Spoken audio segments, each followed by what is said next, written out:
The young ladies in waiting were naturally saddened by the death of their concubine. But having become accustomed to living in the palace, they often felt lonely and unsatisfied. And thinking of the kind emperor, they urged the young prince to return to the palace. As soon as possible, however, the widow felt that if she, an unfortunate person, went up there with him, it would be grounds for public criticism. And she was not confident that she would be able to bear the pain of parting from the young prince. So in the end, it was not really practical for the young prince to enter the palace.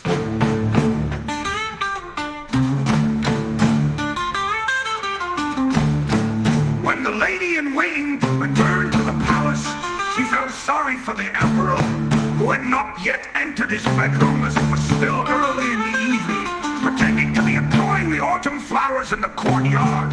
She had 4 or 5 extraordinary ladies in waiting by her side and was chatting with them.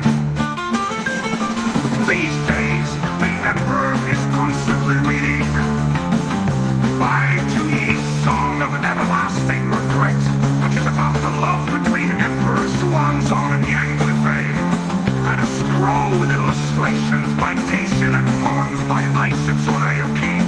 He also reads other Japanese and Chinese literature, as well as works that express the sorrow of those who have been separated from their lovers.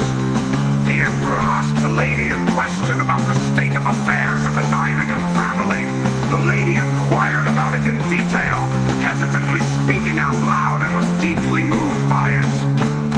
The emperor read the widow's reply. What should I do about this loss? Even when I hear such words, the fool can only feel sad and sorrowful.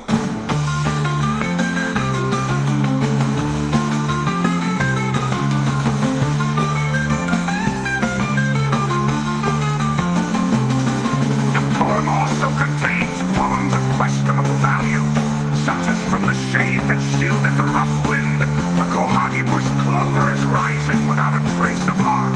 The emperor was lenient in his view, because the poem was written with a restless heart due to grief. The emperor felt that the grief should be suppressed to a certain extent, but it seemed difficult for him to do so. Even the memory of the time when Karitsubo no Koi first appeared rose to the surface of his mind, inviting the emperor to an even darker sadness. Even the fact that they were separated for a while at that time was painful for him, but the thought of being able to live alone like this made him feel like a liar. The recompense for the widow who went to great lengths to carry out the will of the deceased Dainagon is to place the koi in a higher position in the inner palace. I have always wanted to do that, but everything has become a dream, he said, expressing his boundless sympathy for the widow.